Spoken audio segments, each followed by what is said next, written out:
Hey guys, welcome to another Test and Tune. On this episode, we're testing the Windslayer housing. Let's get into it. Hey guys, okay, so the product in question is the Tationer side-open Windslayer housing frame protective case for GoPro Hero 6, or as it's pronounced on Amazon, or listed on Amazon.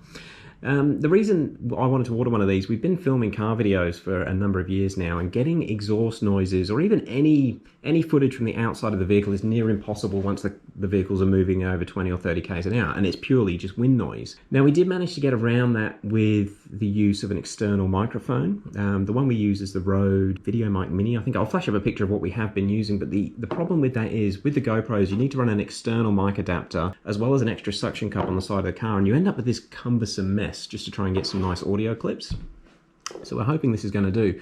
But I thought I'd do a review, and I'd review it in the use case that most people are going to use it, and that's just the GoPro on its own in a vlogging style setup. So we'll get into some tests. Now, the one that we've ordered is actually for the older generation GoPros. It's for a Hero 5 or 6.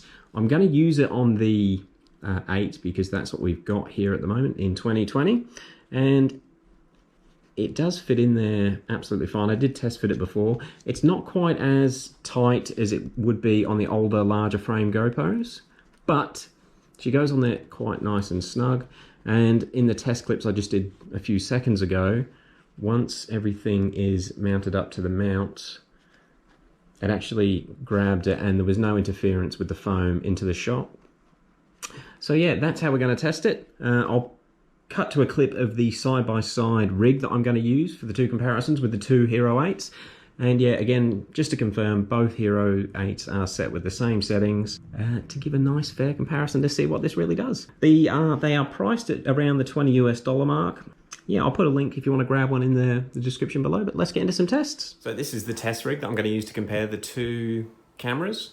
Again, we have two identical Hero 8s running in exactly the same settings, which hopefully should give us a nice comparison to see if the Windslayer is actually going to help with wind noise. I think let's get into the tests. So for this part of the test, I'm going to try and emulate a vlog style recording setup. I've got both the non-Slayer and the Windslayer going at the same time, and it is a fairly windy day. I'm sure even with a perfect microphone windsock, you're still going to pick up the trees rustling, and we're also near a highway, so it's not ideal recording conditions for a GoPro. But I just want to see how the two compare with actually wind passing over the mics on them and see how this one helps. So that's probably enough talking. Let's cut to some just wind noise.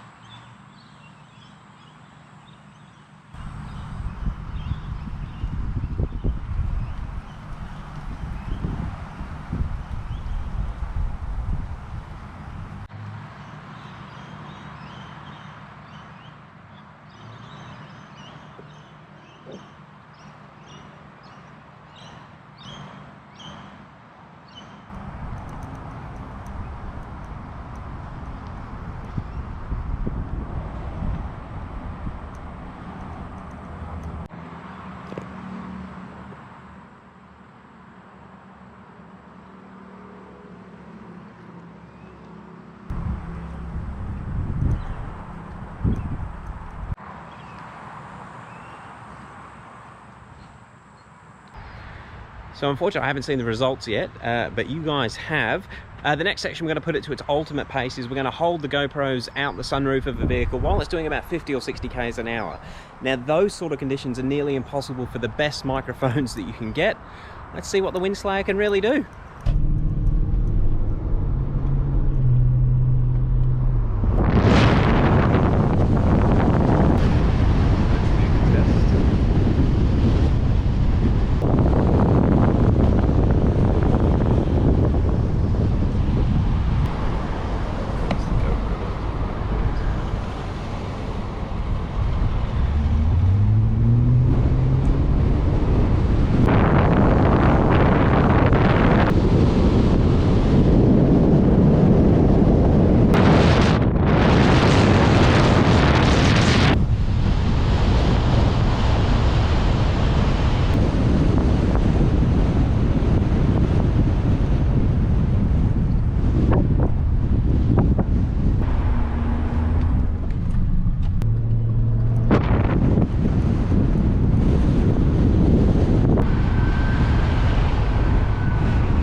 So we're still filming in the same conditions. I've just had a quick playback of that car footage and it actually sounds surprisingly a lot better. There's definitely not the crackling that you get when you don't have the windsock on, or the Windslayer. Now lastly, for this last section, which I'm going to start applying now, I'm going to use Final Cut basic background noise reduction and just see how good you can get both of the files to sound. Now typically I use noise reduction in most of the clips that we edit up. So let's just see how good you can get a clip with the Windslayer. Now I'm going to use Final Cut basic background noise reduction and just see how good you can get both of the files to sound. Now typically I use noise reduction in most of the clips that we edit up. So let's just see how good you can get a clip with the Windslayer. So yeah, pretty happy with those tests. Just reviewing back the car footage, that's actually a huge difference. Now I only have one Hero 5, and I'm going to fit it up to the Hero 5 and just see how it fits on the frame that it was obviously designed for. The only thing I could sort of gripe with it a little bit is it's not that tight on the Hero 8. I guess it's just because it's for this much bigger frame. The other reason I wanted to use the Hero 8s for the test footage was just being able to have a direct side-by-side comparison with exactly the same post-processing going on. All of the GoPros have different software functionality to counteract noise, wind noise. Anyway, so that's it. Fitted up to the camera it was designed for, the Hero 5 or 6, I think they'll both go on, both got the same form factor. And it does definitely fit the lens a bit better. Yeah, now it definitely works on the Hero 8, and I guess it's going to be similar to the Hero 7, but you do need to be aware that you need to keep it tight and make sure that the foam's not going to come in and cause any issues. I think for what we're going to use it for, it's going to be an exhaust, mic, camera phone, or even picking up tyre squeals. It's going to work good for that, and it'll probably stay on the Hero 5 to be fair. But I hope these comparisons are a bit of help to someone that's thinking about buying them. They're pretty damn inexpensive. They're certainly cheaper than buying a mic adapter and an external microphone, and it's definitely going to help for wind noise. So if you're vlogging in a high wind environment frequently, something like a beach or beach, river, anywhere where there's wind flowing continually, if you've got that sort of lifestyle vlog going on, these are definitely going to be helpful. Look, thank you very much for watching, really appreciate it, and we'll catch you on the next test and tune.